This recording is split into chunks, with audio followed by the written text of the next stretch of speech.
I'm just going to preface my comments, so you know, I'm a member of the United Methodist Women. Since 1869, the United Methodist Women have been putting faith, hope, and love into action for the sake of women, children, and youth. In the 21st century, we know that our planet is threatened by an unsustainable, unjust, and wasteful economic system in which we're all a part. How we're living is unsustainable. Sustainable practices are a key to today's women, children, and youth's needs in a way to put faith, hope, and love into action. Just want you to know where I'm coming from.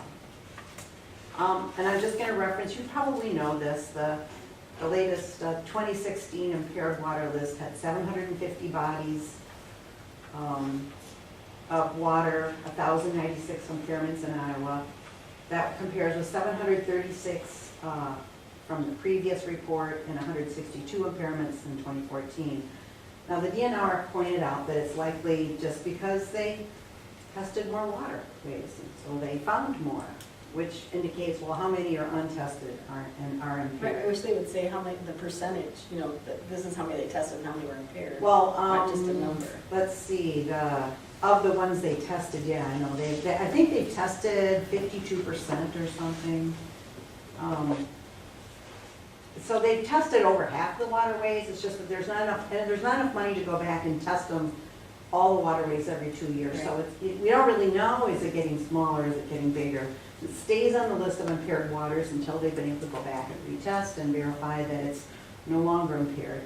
The largest cause of impairments for Iowa streams and rivers assessed for the 2016 is bacteria, which accounts for nearly half of the 813 stream and river impairments, followed by biological and fish kills. Algae growth is the leading cause of 283 impairments for lakes, reservoirs, and wetlands. And the algae growth it creates a toxin, and the toxins cause gastroenteritis, skin irritation, allergic responses, as well as potentially life-threatening liver damage. The DNR advises against swimming at state parks and beaches when the advisories are issued. The algae blooms are caused by a combination of nitrogen or phosphorus pollution, which comes from natural causes and fertilizer runoff. So, you know, I'm very concerned about water quality. I know last week you guys considered, you know, a resolution that was passed by Floyd County. I would encourage you to continue the conversation and get a resolution that represents Mitchell County. I mean, you know, it's not just me. When you have Lisa Ahrens Peterson, third-generation farmer, coming forward and saying, look, the new Cooper Hawk confinement, it's going to be 1,900 feet from her bedroom window. The quality of life is being impaired. And when you talk about building in rural areas, well, how many of those, like, you know, Jessica Rogers and Cole Smith just built a new house, and now there's going to be a great big hog confinement just down the road. I mean, hopefully they... Oh, on Primrose.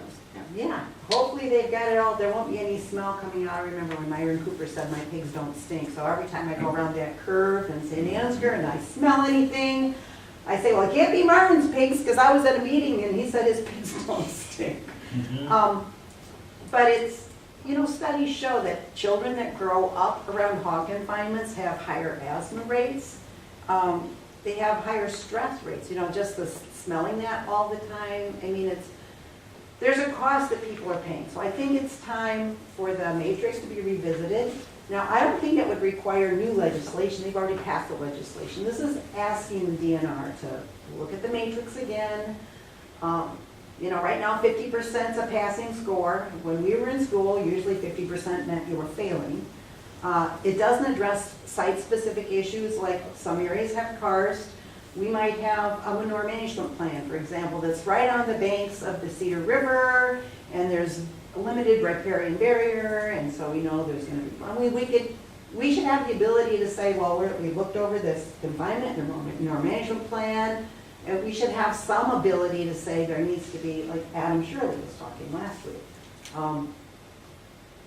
You know, funding, or, you know, until the state's going to put in some funding so there isn't runoff right into the rivers and streams. We should have some say in that. The master matrix is 15 years old.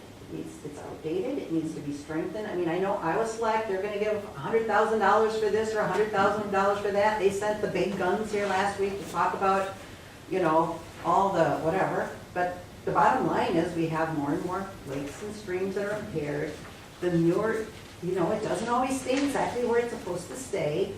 And we need to address that. And, you know, when I was talking about the chemicals they're using to clean the facilities, I mean, here's just an example. My son has a friend, he has a PhD from Johns Hopkins, and you know what he's studying? He's studying Prozac and its effect on aquatic life. Do you know there's enough Prozac in Lake Michigan now, it's actually affecting aquatic life? This is something they didn't think about when they invented Prozac, but it's not people flushing their pills down the drain, they're peeing it out. It doesn't break down, and so it's not only the aquatic life, but getting it out of the water, because there's cities that take water out of Lake Michigan to drink. So when I'm talking about the chemicals they're using in the hog confinements, it's just we don't know.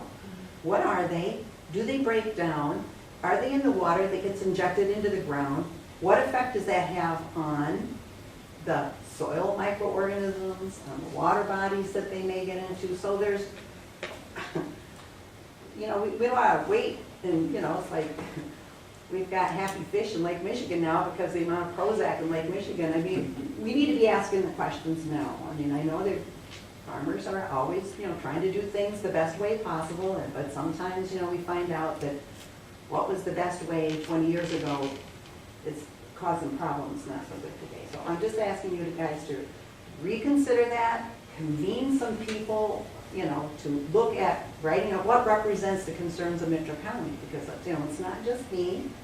I'm the only one here today. It's not just me.